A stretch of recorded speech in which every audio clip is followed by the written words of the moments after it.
અમદાવાદમાં પ્રથમ વરસાદે જ ભૂવા પડવાના શરૂ થઈ ગયા છે। પાલડી 4 રસ્તા પાસે મસ્ત મોટા 2 ભૂવા પડ્યા હતા। 10 મીટરના અંતરમાં 1 ફૂટ જેટલા 2 ભૂવા પડ્યા હતા। ડ્રેનેજ લાઇનના કારણે રોડ બેસી ગયો હતો। એએમસીએ ભૂવા કોર્ડન કરીને કામગીરી શરૂ કરી છે।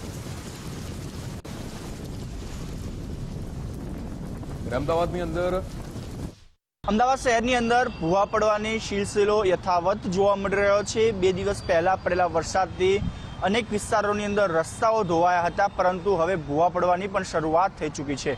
પાલડી 4 રસ્તા પરના હાથ દ્રશ્યો જોઈ શકાય છે કે પાલડી 4 રસ્તાથી જે મહાલક્ષ્મી 4 રસ્તાને જોડતો રોડ છે, ત્યાં 10 મીટરના ગાળાની અંદર મસ્ત મોટા ભૂવા જે છે જોવા મળી રહ્યા છે।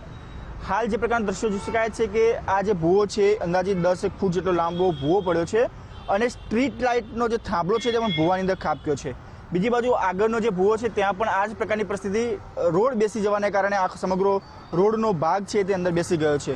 આ રોડ ઉપરથી મોટાભાગની બસોનું સંચાલન થતું હોય છે, પરંતુ કમનસીબે કોઈ પણ વાહન ચાલક કે બસ રાહતદારી ત્યાંથી પસાર થતા હોય તે લોકોને ઈજાગ્રસ્ત થઈ નથી। પરંતુ અમદાવાદ શહેરની અંદર આ પ્રકારની પરિસ્થિતિ દર વખતે જોવા મળતી હોય છે। તે જ પ્રકારે હવે ચોમાસાની શરૂઆત થઈ, સામાન્ય વરસાદ જ પડ્યો છે અને ભૂવા પડવાની શરૂઆત થઈ ચૂકી છે।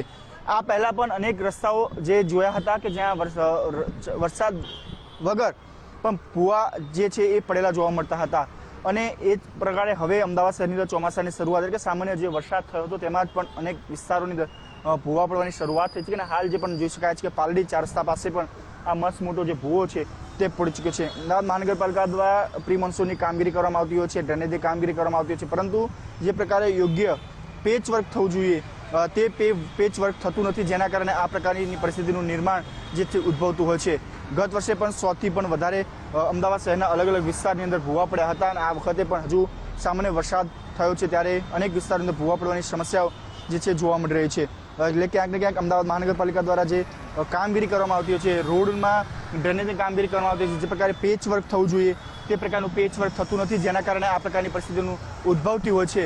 અમદાવાદ શહેરની અંદર ચોમાસાની શરૂઆત જ થઈ છે, પરંતુ ચોમાસાની શરૂઆત થતાં જ ભૂવા પડવાનો સિલસિલો જે છે યથાવત જોવા મળી રહ્યો છે। અત્યાર સુધીમાં પણ શહેરના અલગ અલગ વિસ્તારની અંદર 10 જેટલા ભૂવાઓ પડી ગયેલા હોવાની માહિતી પણ સામે આવી રહી છે। કેમેરામેન વિકી સાથે રાહુલ ત્રિવેદી, ગુજરાત ફર્સ્ટ, અમદાવાદ।